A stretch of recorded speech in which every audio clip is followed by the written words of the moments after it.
ज्योतिष का सार। ओम श्री गणेशाय नमः।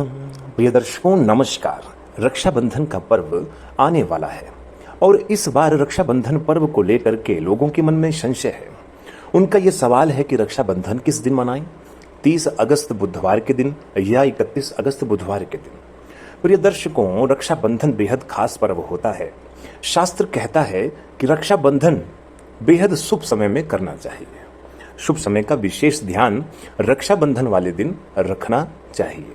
और इस वर्ष रक्षाबंधन के पर्व पर भद्रा दोष आ रहा है। ये भद्रा दोष क्या होता है, इस भद्रा का उपाय क्या है, ये जो भी प्रश्न मन में है आपके, उन सभी का उत्तर आपको इस वीडियो में मिलेगा।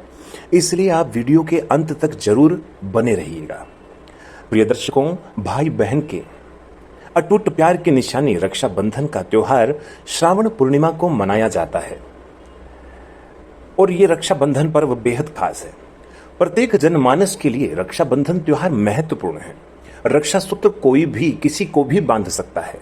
लोग मंदिर जाते हैं, दर्शन करते हैं, भगवान के रक्षा सूत्र बांधते हैं इसी कामना से कि भगवान उनका ध्यान रखेंगे, रक्षा करेंगे, हर प्रकार की विघ्न बाधाओं से बचाएंगे। और मंदिर में जो पुजारी हैं, ब्राह्मण देव हैं, उनसे भी लोग रक्षा सूत्र बंधवाते हैं अपने लिए कि मेरा पूरा वर्ष जो है सुखमय व्यतीत हो, किसी प्रकार की कोई बाधा ना आए, बाधाओं से मैं दूर रहूं, रक्षा होती रहे। तो रक्षाबंधन बेहद खास पर्व है, इसलिए इसे सबसे श्रेष्ठ मुहूर्त के अंदर ही करना चाहिए। तो प्रिय दर्शकों, रक्षाबंधन क्यों मनाया जाता है? प्रचलित मान्यताओं के अनुसार कुछ पौराणिक आख्यान भी हैं। कहा जाता है कि सबसे पहले देवी शची जी ने इंद्रराज देव को सबसे पहले रक्षा सूत्र बांधा। देवताओं के राजा इंद्र वृत्रासुर असुर से जब युद्ध करने जा रहे थे, तब देवी शची ने रक्षा की कामना हेतु उनकी कलाई पर रक्षा सूत्र बांधा और इसी रक्षा सूत्र के प्रभाव से देवताओं को विजय प्राप्त हुई। प्रिय दर्शकों, रक्षाबंधन पर्व शास्त्र कहता है कि अपराह्न के बाद यानी कि दोपहर के बाद का सबसे श्रेष्ठ समय होता है। और ये जो स्थितियां मिल रही हैं ये 30 अगस्त को मिल रही हैं, क्योंकि 30 अगस्त बुधवार के दिन पूर्णिमा तिथि अपराह्न के बाद भी है और 31 अगस्त को 2023 गुरुवार के दिन पूर्णिमा तिथि अपराह्न के बाद नहीं है। इसलिए ये तो आप मानकर चलिए, अगर शास्त्रों के अनुसार रक्षाबंधन मनाना है तो रक्षाबंधन का सबसे उपयुक्त दिन 30 अगस्त बुधवार का है। भगवान श्री गणेश जी को लेकर के भी रक्षाबंधन की कहानी है। कहा जाता है कि भगवान श्री गणेश जी को उनकी बहन मनसा जी जब राखी बांधने के लिए आईं, और इसी कहानी में संतोषी माता के प्राकट्य का भी वर्णन है। जब मनसा देवी, जो कि गणेश जी की बहन है, उन्हें राखी बांधने आई, तब गणेश जी के पुत्र बहन होने की जिद करने लगे। तब भगवान श्री गणेश जी ने अपनी दोनों पत्नियों रिद्धि और सिद्धि की ज्वालाओं से माता संतोषी जी को तैयार किया। तो इस प्रकार से संतोषी जी का जन्म हुआ। भगवान श्री कृष्ण के प्रसंग में भी रक्षाबंधन का वर्णन मिलता है। महाभारत प्रसंग में आया है कि राजसूय यज्ञ के समय जब भगवान श्री कृष्ण ने शिशुपाल का वध किया, तो उस दौरान भगवान श्री कृष्ण जी का हाथ भी घायल हो गया। तब द्रौपदी ने अपनी साड़ी का एक सिरा भगवान श्री कृष्ण जी की कलाई पर बांधा और बदले में भगवान श्री कृष्ण जी ने द्रौपदी को रक्षा का वचन दिया। और परिणाम स्वरूप जब हस्तिनापुर की सभा में दुशासन द्रौपदी का चीर हरण कर रहा था, तब भगवान श्री कृष्ण जी ने द्रौपदी के चीर को बढ़ा करके उनके मान की रक्षा की। प्रिय दर्शकों, इस बार रक्षाबंधन का पर्व 30 अगस्त बुधवार के दिन मनाया जाएगा। ये जो पूर्णिमा तिथि है, क्यों मनाया जा रहा है 30 अगस्त को? जैसा कि मैंने बताया कि अपराह्न के बाद का यानी कि दोपहर के बाद का सबसे उपयुक्त समय होता है, लेकिन पूर्णिमा भी होनी चाहिए। तो ये जो पूर्णिमा मिल रही है दोपहर के बाद, अपराह्न के बाद, तो ये 30 अगस्त 2023 को ही मिल रही है, 31 अगस्त को नहीं। इसलिए बुधवार के दिन ही रक्षाबंधन पर्व मनाया जाएगा 30 अगस्त 2023 को। समस्या ये आ रही है कि भद्रा है और पूर्णिमा तिथि कब लग रही है? 10:58 से प्रारंभ हो रही है और इसी के साथ ही भद्रा का भी प्रारंभ हो जाएगा। और ये पूर्णिमा तिथि 31 अगस्त 2023 गुरुवार के दिन सुबह में 7:05 तक रहेगी। प्रिय दर्शकों, आइए भद्रा के विषय में आपको बताते हैं कि भद्रा कौन है। भद्रा के बारे में आपको जानकारी देता हूं, आप भद्रा को समझें और मेरी बात को बड़े ही ध्यान से समझने की कोशिश करें। वीडियो के अंत तक आप बने रहिए तो आपको भद्रा के बारे में पता चल जाएगा। और भद्रा दोष से घबराने की भी कोई आवश्यकता नहीं है, लेकिन शास्त्र ने जो कहा है और जो बातें भद्रा के बारे में बताई जाती हैं उसका जब आप अनुसरण करेंगे तो आप भी निश्चिंत हो जाएंगे और भद्रा के जो भी आपके मन में प्रश्न हैं वो सब दूर हो जाएंगे। क्यों माना जाता है भद्रा को अशुभ? भद्रा जो है वो भगवान सूर्य नारायण जी की कन्या है, यानी कि उनकी बेटी है। ये सूर्य पत्नी छाया से उत्पन्न है और शनिचर जी की सगी बहन है। भद्रा का वर्ण काला है, रूप भयंकर है, केश लंबे हैं और दांत बड़े विकराल हैं।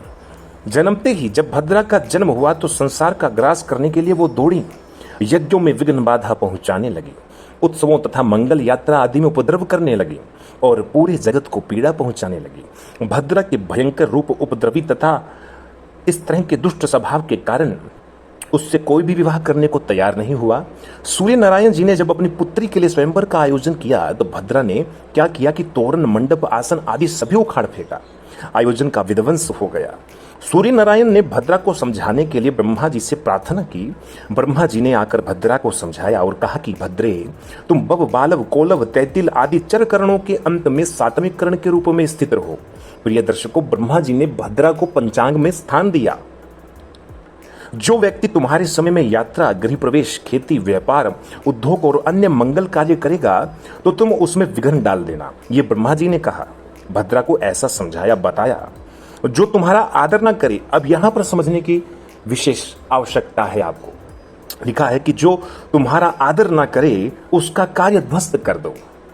भद्रा ने ब्रह्मा जी का आदेश मान लिया और वह काल के एक अंश के रूप में अद्यतन वर्तमान है। भद्रा भगवान सूर्य नारायण जी की पुत्री होने तथा ब्रह्मा जी द्वारा उपदेशित होने के कारण जगत व्यवहार में आदरणीय तथा पूज्य हैं।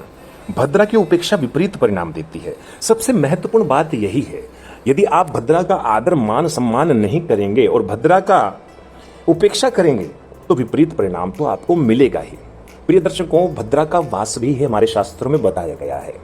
भद्रा का वास स्वर्ग लोक, पाताल लोक और पृथ्वी लोक, तीनों लोकों में माना जाता है। जब भद्रा का वास स्वर्ग लोक में होता है तो जो वहां के वासी लोग होते हैं, जो वहां की जनता होती है, वो सुख दुख का अनुभव उस वक्त महसूस करते हैं। इसी प्रकार से जब भद्रा का वास पृथ्वी लोक पर होता है तो यहाँ के वासियों यानी कि मनुष्यों को सुख दुख का आभास होता है। इस बार जो भद्रा है वो पृथ्वी लोक की भद्रा है, इसलिए इसका विशेष विचारणीय है, क्योंकि यहां पर अपने जो भी मनुष्य हैं उन पर ही इस भद्रा का प्रभाव पड़ेगा, अपने ही सुख दुख का अनुभव करेंगे। लेकिन भद्रा के विषय में जो भद्रा का आदर, मान, सम्मान करते हैं, जो उन्हें पूजते हैं, तो उन्हें भद्रा किसी प्रकार का विघ्न नहीं पहुंचाती है और उनके कार्यों में सिद्धि प्राप्त होती है। अब आपको मैं भद्रा से संबंधित एक विषय बताऊंगा जिसे आप समझ करके उपयुक्त समय में भी रक्षाबंधन कर सकते हैं। रक्षाबंधन कब करें? जैसा कि मैंने बताया कि 30 अगस्त 2023 बुधवार को रक्षाबंधन पर्व मनाया जाएगा और आपको भी 30 अगस्त को ही मनाना है। रक्षाबंधन के लिए सबसे शुभ समय है भद्रा पुच्छकाल। सायकाल को 5:32 से 6:32 तक में रक्षाबंधन करना कुछ मर्यादा तक शुभ एवं ग्राह्य होगा। मैं इसी समय की बात कर रहा हूँ। और इसके बाद जब भद्रा समाप्त हो जाएगी रात्रि में 9:03 पर, तो उसके बाद में यानी कि प्रदोष काल के बाद में, वैसे तो देखा जाए तो कुछ ना कुछ प्रदोष काल बचा रहता है 9:15 बजे तक, तो प्रदोष काल के बाद में भद्रा रहित काल में रात्रि में 9:03 के बाद में रक्षाबंधन करना विशेष रूप से शुभ होगा। प्रिय दर्शकों, भद्रा दोष का उपाय जो मैं बता रहा हूं, अगर आप ये जो सायकाल का समय है 5:32 से लेकर के 6:32 यानी कि 1 घंटे का समय, ये भद्रा पुच्छ काल है। भद्रा का भी विशेष काल होता है, मुख काल, इसी तरह से पुच्छ काल। पुच्छ काल में शास्त्र ने बताया है कार्य किया जा सकता है और ये अति आवश्यक परिस्थिति में ही ग्रहण करना है, क्योंकि रक्षाबंधन का त्योहार है तो कहीं ना कहीं आवश्यक परिस्थितियां तो बनेंगी। कुछ माताओं बहनों के लिए जो यात्रा पर जाएंगी उन्हें वापिस आना होगा। जो हमारे फौजी जवान हैं जो ड्यूटी दे रहे हैं उनके लिए भी कुछ ना कुछ कठिन परिस्थितियां बनेंगी। तो ये उपाय, ये जो समय है, ये अति आवश्यक परिस्थिति वश बताया गया है और इसको ग्रहण करने में किसी प्रकार की दिक्कत नहीं आएगी। यदि आप भद्रा के ये उपाय करेंगे, यानी कि प्रातःकाल स्नान आदि के बाद भगवान श्री गणेश जी का ध्यान करें, तत्पश्चात उनका पूजन करें और इसके बाद भद्रा जी के 12 नामों का उच्चारण करें। 12 नाम कौन कौन से हैं? धन्या, दधिमुखी, भद्रा, महामारी, खरानना, कालरात्रि, महारुद्रा, विष्टि, कुलपुत्रिका, भैरवी, महाकाली तथा असुराणाम क्षयंकरी। भद्रा के इन 12 नामों का प्रातःकाल उच्चारण करने से हर प्रकार की व्याधि नष्ट हो जाती है और कोई रोग भी नहीं होता है। तो ये भद्रा का आदर मान हो जाएगा और इससे आपका वह समय बहुत शुभ हो जाएगा। 5:32 से लेकर के 6:32, यानी कि ये जो 1 घंटे का समय मिल रहा है, इस दौरान भी रक्षाबंधन पर्व मनाया जा सकता है। और नहीं तो इसके बाद भद्रा की समाप्ति होगी तब 9:03 के बाद में और 9:15 बजे के भीतर, यानी कि सबसे बहुत ही महत्वपूर्ण समय रहेगा। और नहीं तो रात्रि 9:03 के बाद में आप रक्षाबंधन कीजिएगा। प्रिय दर्शकों, कुछ लोग रक्षाबंधन का पर्व 31 अगस्त को भी मनाएंगे। तो अगर 31 अगस्त को वैसे देखा जाए तो शास्त्र सम्मत तो नहीं है, लेकिन पूर्णिमा तिथि सुबह में 7:05 तक है। तो आप प्रातःकाल सूर्योदय के बाद में सुबह 6 बजे से लेकर के 7 बजे के भीतर 1 घंटे के उस समय में भी रक्षाबंधन कर सकते हैं। बाकी रक्षाबंधन की आप सभी को हार्दिक शुभकामनाएं। वीडियो अच्छा लगा हो तो आप इसे जरूर शेयर कीजिएगा और भी लोगों तक इस बात की जानकारी पहुंचा दीजिएगा। और अगर अभी तक आपने चैनल सब्सक्राइब नहीं किया है तो कृपया सब्सक्राइब कर लीजिए और बेल आइकन को भी प्रेस कर दीजिए।